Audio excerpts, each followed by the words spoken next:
السلام عليكم ورحمة الله وبركاته. بسم الله الرحمن الرحيم. الحمد لله رب العالمين.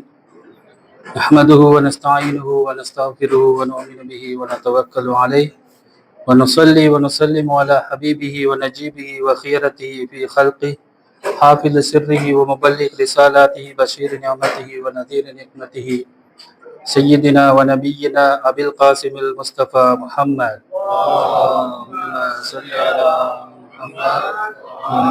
محمد وعلى آله الأطيبين الأطهرين المنتجبين الهداة المهديين سيما بقية الله في الأرضين. وصلى الله على أئمة المؤمنين وهداة المستضعفين وهمات المؤمنين. أوصيكم عباد الله بتقوى الله. அன்புக்குரிய அல்லாஹ்வின் நல்லடியார்களே, அவுலுல் பைத் நேசர்களே, அல்லாஹ் சுப்ஹானஹு வ தஆலா அல் குர்ஆனிலே தக்வாவை குறித்து குறிப்பிடுகின்ற போது இவ்வாறு கூறுவதை பார்க்கிறோம். யா அய்யுஹல்லதீன ஆமனூ இத்தகுல்லாஹ ஹக்க துகாத்திஹி வலா தமூதுன்ன இல்லா வ அன்தும் முஸ்லிமூன். அல்லாஹ்வுடைய விடயத்தில் உண்மைக்குண்மையாக தக்வாவை பேணிக் கொள்ளுங்கள். நீங்கள் முஸ்லிம்களாக அன்றி மரணிக்க வேண்டாம். இந்த இஸ்லாத்திற்கு முழுமையாக கட்டுப்பட்டு அதனுடைய ஏவல் விலக்கல்களை பேணி நடக்கக்கூடிய முஸ்லிம்களாக அன்றி நீங்கள் மரணிக்க வேண்டாம் என்பதாக குறிப்பிடுவதை நாங்கள் பார்க்கிறோம். எனவே அல்லாஹ் சுப்ஹானஹு வ தஆலாவுடைய விடயத்தில் எங்களுடைய வாழ்க்கையின் எல்லா கட்டங்களிலும் தக்வாவை பேணி நடக்குமாறு முதலில் எனக்கும் அப்பால் உங்களுக்கும் வசியத் செய்து கொள்கிறேன். நாங்கள் இருக்கக்கூடிய இந்த முஹர்ரம் மாதம் இமாம் ஹுசைன் அலைஹிஸ்ஸலாம் அவர்களை நினைவு கூறுகின்ற மிக முக்கியமான ஒரு மாதமாக இருக்கிறது. இந்த மாதத்தின் அருளால் குறிப்பாக இமாம் ஹுசைன் அலைஹிஸ்ஸலாம் அவர்களுடைய அந்த எழுச்சி போராட்டத்தின் விளைவாக உலகில் இஸ்லாம் தலை நிமிர்ந்து நடப்பதற்கு மிக ஒரு உந்துதலாக, மிக முக்கியமான உந்துதலாக இது அமைந்து வந்திருப்பதை நாங்கள் பார்க்கிறோம். இமாம் ஹுசைன் அலைஹிஸ்ஸலாம் அவர்களுடைய அந்த எழுச்சி போராட்டம் அவர்கள் கொண்டிருந்த அவருடைய அந்த ஆன்மீக மனோ நிலையிலிருந்து, மனோபாவத்தில் இருந்து தான் அது எழுந்தது. யார் அந்த போராட்டத்தை முன்னுதாரணமாக கொள்கிறார்களோ அவர்களிடத்திலும் நிச்சயமாக அந்த ஆன்மீக மனோபாவம், மனோநிலை உருவாகும் என்பதில் எந்த சந்தேகமும் கிடையாது. அவுலுல் பைத்துக்கள் காட்டி தருகின்ற ஆன்மீக நிலையை பொறுத்த மட்டில் அது மிகவும் தனித்துவமான ஒன்றாக இருக்கிறது. இஸ்லாத்தில் முஸ்லிம்கள் மத்தியில் எத்தனையோ இஸ்லாமிய இயக்கங்கள், இஸ்லாமிய பிரிவுகள் இருந்தாலும் கூட அவுலுல் பைத்துக்கள் காட்டி தந்த இஸ்லாம் கொண்டிருக்கக்கூடிய அந்த விசேட அம்சங்கள் அல்லது இஸ்லாம் குறித்து அவுலுல் பைத்துக்கள் போதித்த போதனைகள் மிகவும் ஆழமான ஒன்றாக இருப்பதை நாங்கள் பார்க்கிறோம். இமாம் சாதிக் அலைஹிஸ்ஸலாம் அவர்கள் உபூதியத் சம்பந்தமாக குறிப்பிடுகின்ற போது, அதாவது இறைவனுக்கு நாங்கள் எவ்வாறு அடிமையாக இருக்க வேண்டும், அந்த தெய்வீக அடிமைத்துவம் பற்றி அவர்கள் குறிப்பிடுகின்ற போது அது குறித்த ஒரு விளக்கத்தை இவ்வாறு சொல்வதை நாங்கள் பார்க்கிறோம். அல் உபூதியத்து ஜௌஹருன், இறைவனுக்காக வேண்டி அடிமையாக இருத்தல் என்பது, தெய்வீக அந்த அடிமைத்துவம் என்பது அது ஒரு விலை மதிப்பற்ற ஒரு ரத்தினமாக, மாணிக்கமாக இருக்கிறது. குல்லுஹா அர்-ருபூபியா, அதனுடைய உட்பொருள், உள்ள அம்சம் என்பது, அதனுடைய மைய பொருள் என்பது ருபூபியத்தாக இருக்கிறது. இறைத்துவமாக, இறைத்தன்மையாக, படைத்து பரிபாலிக்கின்ற அல்லாஹ்வுடைய அந்த தன்மையாக இருக்கிறது. அந்த தன்மையை மையப்படுத்தித்தான் ஒரு அடியானுக்குள் இந்த அடிமைத்துவம் உருவாக வேண்டும். இறைவனின் முன்னால் தன்னை ஒரு ஆபித் என்று அல்லது அப்தென்று, அல்லாஹ்வுடைய அடிமை என்று ஒருவர் கருதுகிறாரோ நிச்சயமாக அவருக்குள் அல்லாஹ்வுடைய அந்த ருபூபியத் பற்றிய நிலைப்பாடு எவ்வாறு இருக்க வேண்டும் என்பதை இமாம் சாதிக் அலைஹிஸ்ஸலாம் அவர்கள் குறிப்பிடுவதை நாங்கள் இங்கே பார்க்கிறோம். ஃபமா ஃபுகித மினல் உபூதிய்யா உஜித பிர் ருபூபிய்யா, உபூதியத்தில், இறை அடிமைத்துவத்தில் இல்லாத, இழந்திருக்கக்கூடிய விசேட தன்மைகளை ருபூபியத்தில் இறைத்துவத்தில் கண்டுகொள்ள முடியும். அதாவது அல்லாஹ்வுக்கே உரிய தன்மையை நாங்கள் அடிமைத்துவத்தில் காண முடியாது. அல்லாஹ்வுடைய பண்புகளை வெளிப்படுத்தக்கூடியவனாக, உதாரணமாக பெருமை என்பது அது அல்லாஹ்வுக்குரிய பண்பு என்று நாங்கள் வைத்துக் கொண்டால் அடியான் அந்த பெருமையை வெளிப்படுத்த முடியாது, கூடாது. அதே போன்றுதான் அல்லாஹ்வுக்குரிய சில விசேடமான பண்புகள் இருக்கிறது. அது தன்னிலே இல்லை என்பதை மனிதன் உணர்ந்து கொள்ள வேண்டும். உதாரணமாக அல்லாஹ்வுடைய வல்லமை பற்றி எங்களுக்கு தெரியும். ஆனால் தன்னால் என்னால் எல்லாம் முடியும் என்கின்ற ஒரு மமதையோடு ஒரு அடியான் செயற்பட முடியாது. அது உபூதியத்தில் கிடையாது. உபூபியத்தில் இருக்கக்கூடிய எந்த ஒரு சிறப்பம்சங்களும் உபூதியத்தில் கிடையாது என்பதை இமாம் ஜாபர் சாதிக் அலைஹிஸ்ஸலாம் அவர்கள் குறிப்பிடுகிறார்கள். வமா ஹுபியானி ருபூபியா உஸீப ஃபில் உபூதியா. ருபூபியத்தில் மறைந்திருக்கக்கூடிய அந்த அம்சங்கள், சூட்சுமமான அந்த விஷயங்கள், அவைகளை உபூதியத்தின் மூலம்தான் கண்டடைய முடியும். அதாவது ருபூபியத்தை பற்றி நாங்கள் அறிந்து கொள்ள வேண்டும் என்று சொன்னால், அல்லாஹ்வை சரியாக அறிந்து கொள்ள வேண்டும் என்று சொன்னால், அல்லாஹ்வுக்குரிய உண்மைக்குண்மையான அடியானாக நாங்கள் மாறினால்தான் ருபூபியத்தை பற்றி எங்களால் அறிந்து கொள்ள முடியும். எனவே இமாம் ஜாபர் சாதிக் அலைஹிஸ்ஸலாம் அவர்கள் எங்களுக்கு கூறுகின்ற இந்த தெய்வீக அடிமைத்துவம், உபூதியத், இறைவனுக்கு கட்டுப்பட்டவர்களாக நாங்கள் இருத்தல் என்கின்ற அந்த விடயம் மிக ஆழமாக சொல்லப்படுவதை நாங்கள் பார்க்கிறோம். அல்லாஹ்வை தவிர்த்து அல்லது அல்லாஹ்வுடைய உன்னதமான நிலைகளை விளங்கி கொள்ளாமல் நாங்கள் நிச்சயமாக அல்லாஹ்வுக்கு முன்னால் ஒரு நல்லடியானாக இருப்பது ஒரு சவாலான விடயமாக இருக்கும். உண்மையில் ஒருவர் இந்த உபூதியத்தை கடைபிடிக்கின்ற போது இமாம் ஜாபர் சாதிக் அலைஹிஸ்ஸலாம் அவர்கள் தொடர்ந்து கூறுகிறார்கள், உபூதியத், அந்த இறை அடிமைத்துவத்தின் உண்மையான விளக்கம் என்னவென்று சொன்னால் அனைத்தையும் அர்ப்பணித்து விடுவதாகும். இதை நாங்கள் கர்பலாவிலே இமாம் ஹுசைன் அலைஹிஸ்ஸலாம் அவர்களுடைய அந்த விடயத்தில் நாங்கள் பார்க்கிறோம். இமாம் ஹுசைன் அலைஹிஸ்ஸலாம் அவர்களிடத்தில் இந்த விடயத்தை நாங்கள் பார்க்கிறோம். எவ்வாறு அவர் அல்லாஹ்வுடைய அடியானாக, அடிமையாக இருந்தார், அவருடைய அந்த தெய்வீக அடிமைத்துவம் எவ்வாறு இருந்தது என்பதை நாங்கள் இந்த இடத்தில் பார்க்க முடியும். அதே போன்று இந்த அடிமைத்துவத்தினால் நிகழக்கூடிய விளைவு என்ன என்று நாங்கள் பார்க்கின்ற போது இமாம் அவர்கள் சொல்கிறார்கள், சபபு தாலிக்க மனோ நப்சி அம்மா தகுவா. மனம் விரும்புவதை தடுத்து விடக்கூடிய ஒரு நிலைமை இந்த உபூதியத்தால் உருவாகும். ஹம்லுவா அலாமா தக்ர.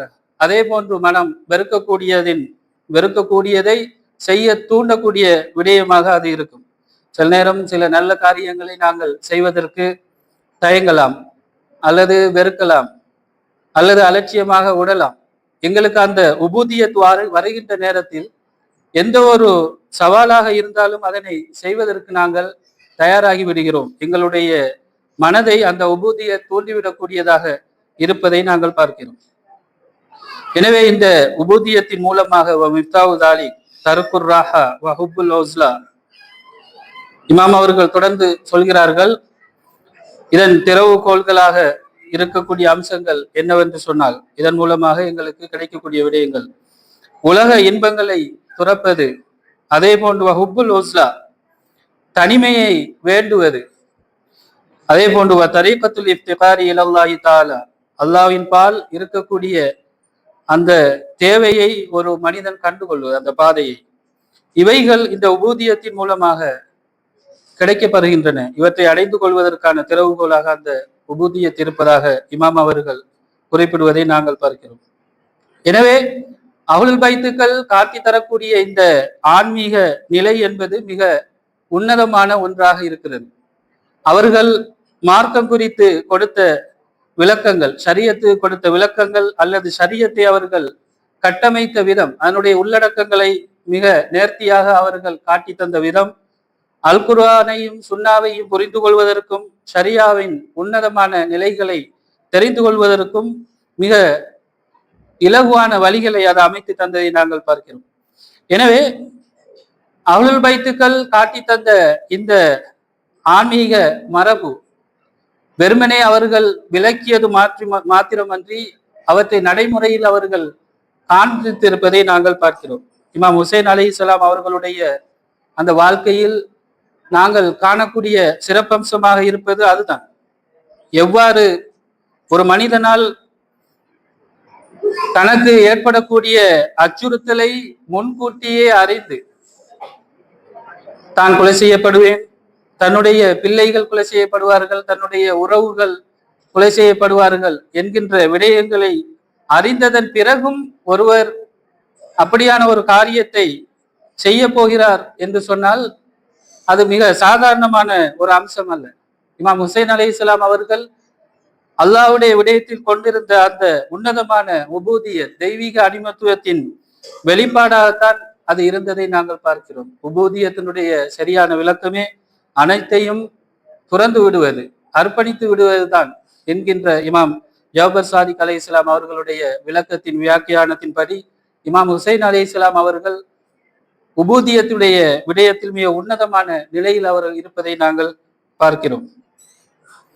எனவே இமாம் ஹுசைன் அலைஹிஸ்ஸலாம் அவர்களுடைய இந்த பாதை, இந்த ஆன்மீக பாதை, இந்த லௌகியத்தை சீர் செய்வதற்கான இந்த பாதை அவர் கொண்டிருந்த இமாமத்தின் அடிப்படையாக கொண்டதாகத்தான் இருக்கும்.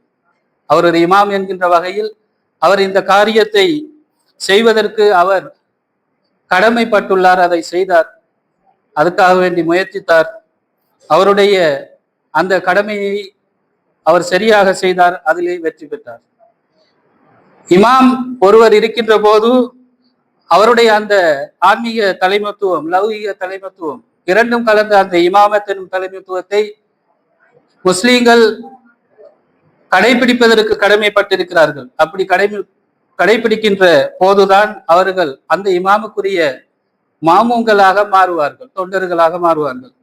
எப்போது ஒரு இமாமுடைய இமாமத்தை சரியாக முஸ்லீம்கள் கடைபிடித்து மாமூங்களாக மாறுகிறார்களோ அப்போதுதான் அந்த முஸ்லீம்கள் உம்மத்தாக மாறுவார்கள். உம்மத் என்கின்ற வார்த்தை அரபு மொழியில் அம்மம என்கின்ற வார்த்தையிலிருந்து வந்தது.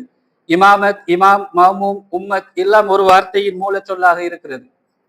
அல் குர்ஆன் உம்மத் என்கின்ற வார்த்தையை மனிதர்களுக்கு பயன்படுத்தியதன் முக்கிய காரணம் அவர்களுக்கு இமாமத், ஒரு இமாம் வழங்கப்பட்டிருந்தார், அதன் கீழ் அவர்கள் மாமூம்களாக இருந்ததனால் உம்மத் என்கின்ற வார்த்தையை அல் குர்ஆனில் அல்லாஹ் பயன்படுத்துவதை நாங்கள் பார்க்கிறோம். எனவே ஒவ்வொரு காலத்துக்குமான இமாம் இருப்பார், அவருடைய பணியை அவர் செய்வார். மாமூம்கள் அந்த இமாமோடு எவ்வாறு இருக்கிறார்கள், அந்த இமாமத்தை எவ்வாறு அவர்கள் பேணிக் கொள்ள வேண்டும் என்கின்ற விடயத்தில் கவனமாக இருக்க வேண்டும். இமாம் ஹுசைன் அலைஹிஸ்ஸலாம் அவர்களுடைய காலத்தில் இமாம் ஹுசைன் அலைஹிஸ்ஸலாம் அவர்கள் தான். அவர்களுடைய இமாமத்தை ஏற்றுக்கொள்வதில் எவ்வாறு அந்த முஸ்லீம்கள் நடந்து கொண்டார்கள் என்பதையும் நாங்கள் வரலாற்றில் பார்க்க வேண்டியிருக்கிறது. இமாம் ஹுசைன் அலைஹிஸ்ஸலாம் அவர்களுடைய காலம் என்பது சஹாபாக்களுடைய காலமாக இருக்கிறது. அந்த சஹாபாக்களை கண்ட தாபியங்களுடைய காலமாக இருக்கிறது. எனவே தாபியங்களும் சஹாபாக்களும் இருக்கக்கூடிய ஒரு காலப்பகுதியில் தான் இந்த அநியாயம் நடந்து ஏறியதை நாங்கள் பார்க்கிறோம். அவர்களுடைய கண் முன்னாலே இந்த அநியாயம் நடந்து ஏறியதை நாங்கள் என்ன செய்கிறோம், பார்க்கிறோம். எனவே இமாம் ஹுசைன் அலைஹிஸ்ஸலாம் அவர்கள் ஒரு இமாம் என்பதை அறிந்து கொள்வதில் அவர்கள் விட்ட தவறு, அல்லது அறிந்திருந்தும் அதனை மறுத்தவர்கள் என பல வகைப்பட்ட இவர்கள் எவ்வாறு இஸ்லாத்தை சரியாக எங்களுக்கு விளக்கி கூற முடியும், உண்மையான இஸ்லாத்தை அவர்களிடமிருந்து பெற்றுக்கொள்ள முடியும் என்பது ஒரு சவாலாக இருக்கிறது. எனவே இமாம் ஹுசைன் அலைஹிஸ்ஸலாம் அவர்கள் சிந்திய இந்த இரத்தத்தின் பொருட்டினால் அல்லாஹ் சுப்ஹானஹு வ தஆலா எங்களுடைய பாவங்கள் அனைத்தையும் மன்னிப்பானாக. பிஸ்மில்லாஹிர் ரஹ்மானிர் ரஹீம். வல் அஸ்ர் இன்னல் இன்சான லஃபீ குஸ்ர் இல்லல் லதீன ஆமனு வ அமிலு ஸாலிஹாத் வ தவாஸவ் பில் ஹக் வ தவாஸவ் பிஸ் ஸப்ர். ஸதகல்லாஹுல் அலிய்யுல் Azeem.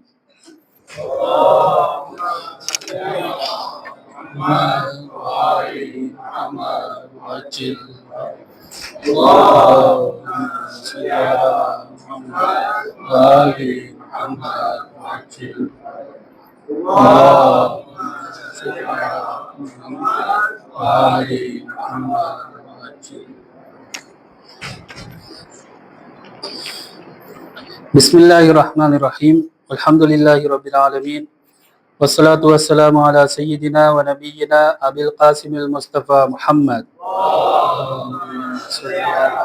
Muhammad wa Ali Muhammad wa Ajil wa ala alihi tayyibin tahirin Sayyima Ali Amir al-Mu'minin wa Habibati Zahra al-Mardiyya wal Hasan wal Husain Sayyid al-Shabab Ahli al-Jannah wa Ali ibn al-Husain Zain al-Abidin ومحمد بن علي الباقر وجابر بن محمد الصادق وموسى بن جابر القاظم وعلي بن موسى الرضا ومحمد بن علي الجواد وعلي بن محمد الحادي والحسن بن علي زكي الأسقري والحجة بن الحسن القائم المهدي صلوات الله عليهم أجمعين.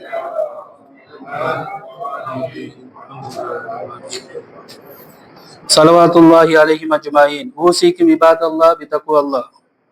மீண்டும் ஒரு முறை தக்குவாவை பேணி நடக்குமாறு முதலில் எனக்கும் அப்பால் உங்களுக்கும் வசியத் செய்து கொள்கிறேன். பெருமானார் ஸல்லல்லாஹு அலைஹி வஸல்லம் அவர்கள் மரணிப்பதற்கு முன்னரே அவருடைய குடும்பத்தினருக்கு இந்த சமூகத்தினால் எந்த ஒரு அநியாயமும் பெற்றுவிடக் கூடாது என்பதற்காக வேண்டி பல்வேறு விடயங்களை அவர்கள் செய்திருந்ததை நாங்கள் பார்க்கலாம். இது அல்லாஹ் அல் குர்ஆனிலே கூறியிருக்கக்கூடிய பல்வேறு விடயங்களிலிருந்து நாங்கள் புரிந்து கொள்ள முடியும். பெருமானார் ஸல்லல்லாஹு அலைஹி வஸல்லம் அவர்களும் கூறிய விடயங்களும் அதைத்தான் சொல்கின்றன. அதாவது இவர்களுக்கு அநியாயம் நிகழ்ந்துவிடக் கூடாது என்பதில் ஏற்படுத்தப்பட்டிருந்த ஷரியா ரீதியான சட்ட ஏற்பாடுகள் என்று சொல்லப்படுகின்ற போது யாராவது இதனை மீறினால் அது மிக பெரும் குற்றமாக கருதப்படும். அது இந்த உலகத்திலோ அல்லது மறுமையிலே தண்டனைக்குரிய ஒரு அம்சமாக அது பார்க்கக்கூடிய அம்சங்களாக அது இருப்பதை நாங்கள் பார்க்கிறோம். பெருமானார் ஸல்லல்லாஹு அலைஹி வஸல்லம் அவர்களுடைய குடும்பத்திற்கு யாராவது அநியாயம் செய்தார்கள் என்று சொன்னால் அல்லாஹ்வுடைய கோப பார்வை இறங்கும். அல்லாஹ்வுடைய பெருமானார் ஸல்லல்லாஹு அலைஹி வஸல்லம் அவர்களுடைய குர்ஆனுடைய சுன்னாவுடைய கட்டளையை மீறியவர்களாக கருதப்படுவார்கள். அதே போன்று இந்த உலகத்திலே அவர்களுடைய சந்ததி ரீதியான சந்ததியின்மை என்கின்ற பிரச்சனையும் ஏற்படும் என்ற பல்வேறு விடயங்கள் அல் குர்ஆனில் இருந்தும் சுன்னாவில் இருந்தும் நாங்கள் புரிந்து கொள்கிறோம். இதனை அல்லாஹ் சுப்ஹானஹு வ தஆலா இவ்வாறு ஒரு சட்ட ஏற்பாட்டை ஷரியாவில் அமைத்து வைப்பதற்கு காரணம் என்ன? பெருமானார் ஸல்லல்லாஹு அலைஹி வஸல்லம் அவர்கள் வெறுமனே இஸ்லாத்தை போதித்த ஒருவர் மாத்திரம் அல்ல. உண்மையில் அவர் செய்த மிக பெரும் பணியை நாங்கள் பார்க்கின்ற போது அவர் தனி ஆளாக அன்றி தன்னுடைய குடும்பத்தை இணைத்து கொண்டு பனி ஹாஷிம்களை இணைத்து கொண்டு அந்த பாரிய பணியை அவர்கள் செய்திருக்கிறார்கள்.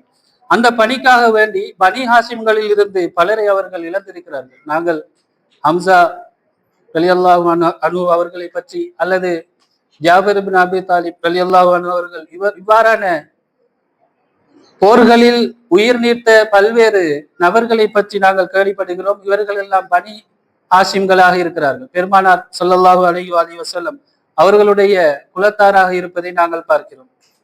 இவர்கள் செய்த இந்த பணியினால் அரேபியாவில் இஸ்லாத்தை தழுவி வந்த முஸ்லிம்களுக்கு எவ்வாறான பாதுகாப்பும் அமைதியும் நிம்மதியும் ஏற்பட்டது என்பதை நாங்கள் அறிந்து கொள்கிறோம். மதீனாவில் இஸ்லாமிய அரசு உருவானதன் பிறகு, மக்கா வெற்றி கொள்ளப்பட்டதன் பிறகு ஒட்டுமொத்த அரேபியாவில் முஸ்லிம்களுக்கான மிகப்பெரிய பாதுகாப்பு ஏற்படுத்தப்பட்டது. பெருமானார் ஸல்லல்லாஹு அலைஹி வஸல்லம் அவர்கள் பல்வேறு தற்காப்பு யுத்தங்களை மேற்கொண்டிருந்தார்கள். அதிலே தன்னுடைய குடும்பத்தார் தான் முன்னிலையில் நின்று போராடி உயிர் நீத்தவர்களாக இருக்கிறார்கள். எனவே அந்த சமுதாயத்துக்கு, அந்த சஹாபா சமுதாயத்துக்கு பெருமானார் ஸல்லல்லாஹு அலைஹி வஸல்லம் அவர்கள் செய்திருப்பது மிகப்பெரிய அளப்பெரிய பணியாக இருக்கிறது. பெருமானார் ஸல்லல்லாஹு அலைஹி வஸல்லம் அவர்கள் மாத்திரமன்றி பனி ஹாஷிம்கள் அந்த விஷயத்தை செய்திருந்தார்கள். எனவே இவ்வாறு பெருமானார் ஸல்லல்லாஹு அலைஹி வஸல்லம் அவர்கள் செய்த இந்த பணிக்கு கூலியாக இந்த சமுதாயம், இந்த சஹாபா சமுதாயம் எதனை கூலியாக கொடுக்க வேண்டும் என்கின்ற விடயத்தில் அல்லாஹ் சுப்ஹானஹு வ தஆலா பெருமானார் ஸல்லல்லாஹு அலைஹி வஸல்லம் அவர்களுக்கு கூறிய விடயம் என்னவென்று சொன்னால், இதற்கு கூலியாக தன்னுடைய குடும்பத்தை நேசித்தல் என்கின்ற விடயத்தை கேளுங்கள். தான் பட்ட இந்த வேதனைகளுக்கு, துன்பங்களுக்கு, இழப்புகளுக்கு கூலியாக சஹாபா சமூகமே நீங்கள் என்னுடைய குடும்பத்தை நேசிங்கள். குல்லா அஸ்அலுக்கும் அலைஹி அஜ்ரன் இல்லல் மவத்தத ஃபில் குர்பா என்கின்ற திருக்குர்ஆன் வசனம் பெருமானா ஸல்லல்லாஹு அலைஹி வஸல்லம் அவர்களுடைய விடயத்தில் நீங்கள் இந்த சஹாபா சமூகத்திடம் கேளுங்கள் என்று வினவிய ஒரு குர்ஆன் வசனமாக இருக்கிறது. என்றாலும் பிறகு என்ன நடந்தது என்கிற விடயத்தை நாங்கள் பார்க்கிறோம். ஹிஜ்ரி 61 கர்பலாவிலே இமாம் ஹுசைன் அலைஹிஸ்ஸலாம் அவர்களோடு அவர்களுடைய குடும்பத்தினர், பிள்ளைகள், தோழர்கள் என சுமார் 72 பேர்கள், சில அறிவிப்புகளில் 145 பேர்கள் என்று சொல்லப்படுகிறது. இதிலே பனி ஹாசிம்கள் சுமார் 18 பேர் என சொல்லப்படுகிறது. இந்த பனி ஹாசிம்கள் செய்த பணிக்கு கூலியாக இந்த பனி ஹாசிம்களை அவர்கள் நேசித்து பாதுகாத்திருக்க வேண்டும். யார்? அப்போது இருந்த சஹாபாக்களும் தாபியங்களும் தான். ரசூலுல்லாஹை கண்டவர்கள் அப்போது உயிரோடு இருக்கிறார்கள். சஹாபாக்களை கண்ட தாபியங்கள் உயிரோடு இருக்கிறார்கள். அவர்கள் தான் இந்த அநியாயத்தை செய்வதை நாங்கள் பார்க்கிறோம். அதாவது சஹாபாக்களில் தாபியங்களில் ஒரு குழுவினர் பெருமானார் ஸல்லல்லாஹு அலைஹி வஸல்லம் அவர்களுடைய குடும்பத்துக்கு செய்யக்கூடிய அந்த துயரத்தை, துன்பத்தை நாங்கள் பார்க்கின்ற போது மிகவும் வேதனைக்குரிய அம்சமாக இருக்கிறது. இவர்கள் மூலமாக தாம் அடைந்து கொண்ட நிம்மதியான வாழ்க்கை, பாதுகாப்பு, சௌகரியங்கள் இவைகளை எல்லாம் அனுபவித்துக் கொண்டு அதற்கு கூலியாக பெருமானார் ஸல்லல்லாஹு அலைஹி வஸல்லம் அவர்களுடைய குடும்பத்தை நேசிப்பதற்கு கடமைப்பட்ட இவர்கள் அதை செய்யாமல் அவர்களை நடுத்தருவில் விட்டதன் விளைவாக இந்த அநியாயம் நடந்து ஏறியிருப்பதை நாங்கள் பார்க்கிறோம். இதிலே ஷஹீதாக்கப்பட்ட பனி ஹாஷிம் குலத்தாரை சேர்ந்த பெயர்களை நாங்கள் பார்க்கின்ற போது இதிலே இமாம் அலி அலைஹிஸ்ஸலாம் அவர்களுடைய மகனார் அப்பாஸ் இப்னு அலி, அபு பதுல் அப்பாஸ் என்று சொல்லப்படுவர் அதிலே ஷஹீதாக்கப்படுகிறார். அதே போன்று அப்துல்லா இப்னு அலி, இமாம் அலி அலைஹிஸ்ஸலாம் அவர்களுடைய இன்னொரு மகனார். ஹம்சத் இப்னு அலி, இமாம் அலி அலைஹிஸ்ஸலாம் அவர்களுடைய இன்னொரு மகனார். ஜாஃபர் இப்னு அலி இன்னொரு மகன். உஸ்மான் இப்னு அலி இன்னொரு மகன். அப்துல்லா இப்னு அலி இன்னொரு மகன். முகமது இப்னு அலி, இமாம் அலி அலைஹிஸ்ஸலாம் அவர்களுடைய மற்றும் ஒரு மகன். அதே போன்று அபுபக்கர் இப்னு அலி என்று சொல்லப்படுகின்ற இன்னொரு மகன். அதனைத் தொடர்ந்து நாங்கள் பார்க்கிறோம் இமாம் ஹுசைன் அலைஹிஸ்ஸலாம் அவர்களுடைய பிள்ளைகளுடைய லிஸ்ட் வருகிறது. அலி இப்னு ஹுசைன், அலி அக்பர் என்று சொல்லப்படுபவர். அப்துல்லா இப்னு ஹுசைன், அலி அஸ்கர் என்று சொல்லப்படுபவர். 6 மாத குழந்தையாக இருந்தார். ஆசுராவுடைய இந்த நாளில் இமாம் ஹுசைன் அலைஹிஸ்ஸலாம் அவர்கள் தண்ணீர் இன்றி அழுத அந்த குழந்தையை எதிரிகளின் முன் உயர்த்தி, இந்த குழந்தைக்காவது தண்ணீர் தாருங்கள், அந்த புராத், நீங்கள் தடுத்து வச்சிருக்கக்கூடிய அந்த புராத்தில் இருந்து தண்ணீர் தாருங்கள் என்று கூறி அந்த குழந்தையை எழுப்பிய நேரத்தில் அங்கே இருந்த கயவர்களில் ஒருவன் எய்த அன்பு அவருடைய அந்த 6 மாத குழந்தையுடைய கழுத்தில் பாய்ந்து அந்த குழந்தை ஷஹீதாவதை நாங்கள் பார்க்கிறோம். அதே போன்று காசிம் இப்னு ஹசன், இமாம் ஹசன் அலைஹிஸ்ஸலாம் அவர்களுடைய மகன். அபுபக்கர் இப்னு ஹசன், அப்துல்லா இப்னு ஹசன், உமர் இப்னு ஹசன் என்று அந்த பட்டியல் நீண்டு செல்வதை நாங்கள் பார்க்கிறோம். அதே போன்று ஜாஃபர் இப்னு அபு தாலிப், அவருடைய தியாகம் தெரியும். அவர் ஏற்கனவே போரில் மரணித்த போது அவருடைய கைகள் துண்டிக்கப்பட்டு பெருமானார் ஸல்லல்லாஹு அலைஹி வஸல்லம் அவர்களுடைய காலத்தில் அவர் ஷஹீதாகி இருந்தார்கள். அவர்களுக்கு அல்லாஹ் சுப்ஹானஹு வ தஆலா சொர்க்கத்தில் பறந்து செல்வதற்காக வேண்டி 2 இறக்கைகளை தருவதாக சொல்லப்பட்ட ஒருவர். அவருடைய வம்சத்தினர் அங்கே கலந்து கொண்டிருந்தார்கள், பேரப்பிள்ளைகள். முகமது இப்னு அப்துல்லா இப்னு ஜாஃபர் இப்னு அபி தாலிப், அவுன் இப்னு அப்துல்லா இப்னு ஜாஃபர் அபி தாலிப், இவர்கள் அங்கே ஷஹீதாக்கப்பட்டதை நாங்கள் பார்க்கிறோம் யஸீதினுடைய படையினர். அதே போன்று ஹஸரத் அபு தாலிப் ரலியல்லாஹு அன்ஹு அவர்களுடைய மற்றும் ஒரு மகன் அகீல் என்று சொல்பவர், அவருடைய பிள்ளைகள் அப்துல்லா இப்னு அகீல், ஜாஃபர் இப்னு அகீல், அப்துர் ரஹ்மான் இப்னு அகீல், முகமது இப்னு அபு சயீத் இப்னு அகீல். எனவே இப்படி பனு ஹாஷிம்களில் இருந்து கொலை செய்யப்பட்ட இந்த நபர்களுடைய பட்டியலை நாங்கள் பார்க்கின்ற போது பெருமானார் ஸல்லல்லாஹு அலைஹி வஸல்லம் அவர்கள் பட்ட துயரங்களுக்கு கூலியாக அந்த குடும்பத்தின் மீது அன்பு செலுத்த வேண்டும் என்று அல்லாஹ் கட்டளையிட்டானே, அந்த கட்டளையை ஏன் இந்த சஹாபாக்களும் தாபியங்களும் புறக்கணித்தார்கள்? இந்த கட்டளை எங்களுக்கு இறங்கிச்சு. இந்த நூற்றாண்டில் 21ஆம் நூற்றாண்டில் வாழக்கூடிய மனிதர்களுக்கு இறங்கிய ஒரு கட்டளையா அல்லது அப்போது இறங்கிய கட்டளையா? இது எல்லா முஸ்லிம்களுக்குமான கட்டளை. எனவே அந்த தருணம், அதாவது முதல் தலைமுறை வாரிசுகள் உயிரோடு இருக்கின்ற போது அவர்கள் மீது அன்பு செலுத்தி அவர்களை பாதுகாக்க வேண்டும் என்கின்ற அந்த கட்டளை, குர்ஆனிய கட்டளை, அந்த கட்டளையை அந்த சஹாபாக்கள், அந்த தாபியங்கள் மீறியதை நாங்கள் பார்க்கிறோம். இன்று சஹாபாக்கள் தொடர்பாக, சில சஹாபாக்கள் தொடர்பாக நாங்கள் விமர்சனத்தை ஏற்படுத்துகின்ற போது அவர்கள் தொடர்பாக சுன்னாவில் இப்படி சொல்லியிருக்கிறது, அப்படி சொல்லியிருக்கிறது, எனவே அதை விமர்சிக்க கூடாது, அப்படி விமர்சிப்பது குஃபரை ஏற்படுத்தும், காபிராகிவிடுவீர்கள் என்று ஷியாக்கள் மீது குஃபர் பட்டம் சுமத்துபவர்கள் கவனிக்க வேண்டிய விடயம் என்னவென்று சொன்னால், இந்த அல்லாஹ்வுடைய கட்டளை ஏன் இந்த சஹாபாக்கள் மீறினார்கள்? ரசூலுல்லாஹ் பட்ட அந்த துன்பத்துக்காக வேண்டி அவருடைய குடும்பத்தை பாதுகாக்க வேண்டிய இந்த சஹாபாக்கள் ஏன் இந்த திருக்குர்ஆன் வசனத்தை மீறினார்கள்? தாபியங்கள் ஏன் மீறினார்கள்? எனவே இது கவனிக்கப்பட வேண்டிய ஒரு விடயமாக இருக்கிறது. எந்த அளவுக்கு என்று சொன்னால், சாதாரணமாக எங்களுக்கு தெரியும், பெருமானார் ஸல்லல்லாஹு அலைஹி வஸல்லம் அவர்களுக்கு ஆண் வாரிசு கிடையாது. அப்படி உள்ள ரசூலுல்லாஹை ஒருவர் பார்த்து ஆண் வாரிசு இல்லாதவரை அபுத்தர் அல்லது சபிக்கிறார், ஆண் வாரிசே ஏற்படக்கூடாது அப்படின்னு சொல்லி. அது ஒரு சபித்து செல்கின்ற ஒரு வாய் வார்த்தை தான். திட்டமிட்டு அவர் பெருமானார் ஸல்லல்லாஹு அலைஹி வஸல்லம் அவர்களுடைய குழந்தையை அவர் கொலை செய்யவில்லை, அந்த ஆண் வாரிசுகளை. ஆனால் அவர் அப்படி ஒரு சபித்தல் என்கிற காரியத்தை செய்ததனால் அல்லாஹ் சுப்ஹானஹு வ தஆலா ஒரு சூறாவை இறக்கி, இன்ன ஷானியக ஹுவல் அப்தர், யார் உங்களை இவ்வாறு தூசித்தாரோ ஏசினாரோ அவருடைய சந்ததி இல்லாமல் போகட்டும், அவருக்கு சந்ததி இல்லாமல் போகட்டும் என்று அல்லாஹ் சுப்ஹானஹு வ தஆலா அந்த வசனத்தை இறக்கியதோடு மாத்திரமல்லாமல் அவருக்கு சந்ததி இல்லாமல் தான் போகிறது. ரசூலுல்லாஹி ஸல்லல்லாஹு அலைஹி வஸல்லம் அவர்களுடைய விடயத்தில் சபித்தவருக்கு இப்படி தண்டனை என்று சொன்னால், உண்மைக்குண்மையாக பெருமானார் ஸல்லல்லாஹு அலைஹி வஸல்லம் அவர்களுடைய வாரிசுகளை கொண்டவர்களுக்கு எப்படி இருக்கும் அந்த தண்டனை? அல்லாஹ்வுடைய கோபம் எவ்வாறு இருக்கும்? இன்று சர்வ சாதாரணமாக யசீதையும் இமாம் ஹுசைன் அலைஹிஸ்ஸலாம் அவர்களையும் ஒரே தராசில் வைத்து ஒன்றாக பார்க்கக்கூடியவர்கள் புரிந்து கொள்ள வேண்டும், குர்ஆனிய நீதித்துவம் எங்கே போய்விட்டது என்று. குர்ஆனிய நீதித்துவம், அல்லாஹ்வுடைய இறை நீதித்துவம் என்பது வேறு. குர்ஆனிய நீதித்துவத்தின் அடிப்படையில் யசீதும் இமாம் ஹுசைன் அலைஹிஸ்ஸலாம் அவர்களும் ஒரு தராசில் இருப்பவர்கள் அல்ல. இமாம் ஹுசைன் அலைஹிஸ்ஸலாம் அவர்கள் சொர்க்கத்தின் வாலிபர்களின் தலைவர். இமாம் ஹுசைன் அப்படிப்பட்ட ஒரு தலைவரை, ஒரு மோமினை, ஒரு இமாமை, ரசூலுல்லாஹ்வுடைய வாரிசை கொலை செய்த யசீத் அபுத்தரை விடவும் கேவலமானோம் என்பதை நாங்கள் புரிந்து கொள்ள வேண்டும். நாளை மறுமையில் அல்லாஹ்வுடைய தண்டனை, இந்த உலகத்தில் 1 நூற்றாண்டுகளுக்கு முன்பாகவே உமையாக்களுடைய ஆட்சி முழுமையாக நிறுத்தப்பட்டது இமாம் ஹுசைன் அலைஹிஸ்ஸலாம் அவர்களுடைய அந்த போராட்டத்தினால். அது அல்லாஹ்வுடைய சாபம் தான்.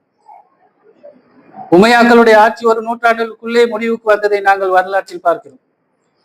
இன்றும் கூட உமையாக்களுடைய வாரிசுகள் கிடையாது. ஆனால் பெருமானார் ஸல்லல்லாஹு அலைஹி வஸல்லம் அவர்களுடைய வாரிசுகள் இன்றும் இருந்து கொண்டிருப்பதை நாங்கள் பார்க்கிறோம், மௌலானாக்கள், சாதாத்துக்கள் என்று.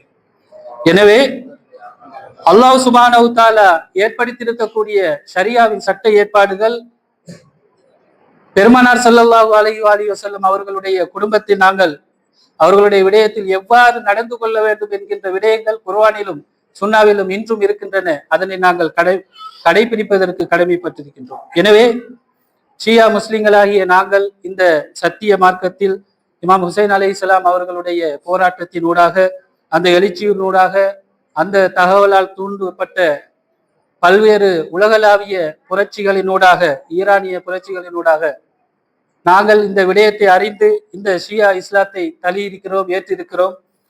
இந்த இஸ்லாம் எந்த அளவு ஆழமானது, சத்தியமிக்கது என்பதை நாங்கள் புரிந்து கொள்கிறோம். தன்னை மட்டும் நேர்வழியில் உள்ளவர்கள் வெற்றியாளர்கள் என்று சொல்லக்கூடிய அந்த வைராக்கியம் உள்ளவர்கள் ஏன் சஹாபாக்கள் இந்த குர்ஆனிய கட்டளையை மீறினார்கள் என்பது குறித்து யோசிக்க வேண்டும். எனவே அல்லாஹ் சுப்ஹானஹு வ தஆலா எங்களுக்கு தந்திருக்கக்கூடிய இந்த வாய்ப்பை நாங்கள் பயன்படுத்தி இந்த மார்க்கத்தில் ஆழமான அறிவை பெற்று எங்களுடைய செயற்பாடுகளில் அந்த ஆழமான ஆன்மீகத்தை வெளிப்படுத்துவதற்கு அல்லாஹ் சுப்ஹானஹு வ தஆலா அருள் பாலிப்பனாக. நாளை மறுமையில் அவுலுல் பைத்துக்களுடைய ஷஃபாத்துக்கள் எங்களுக்கு கிடைக்க வேண்டும். நாங்கள் சொர்க்கத்தில் நுழைவதற்கு ஏதாவது ஒரு தடை எங்களுக்கு இருக்கலாம். எனவே அவுலுல் பைத்துக்கள் எங்களுடைய கைகளை பிடித்து, இமாம் ஹுசைன் அலைஹிஸ்ஸலாம் அவர்கள் எங்களுடைய கைகளை பிடித்து சொர்க்கத்துக்குள் அழைத்து செல்லக்கூடிய ஒரு வாய்ப்பை அல்லாஹ் சுப்ஹானஹு வ தஆலா எங்களுக்கு ஏற்படுத்தி தருவானாக. பிஸ்மில்லாஹிர் ரஹ்மானிர் ரஹீம். இன்னா ஆதைனாகல் கௌதர் ஃபஸல்லி லிரப்பிக வன்ஹர் இன்ன ஷானியக ஹுவல் அப்தர். ஸதகல்லாஹுல் அலிய்யுல் அஸீம். வஸ்ஸலாமு அலைக்கும் வரஹ்மத்துல்லாஹி வபரகாத்துஹு.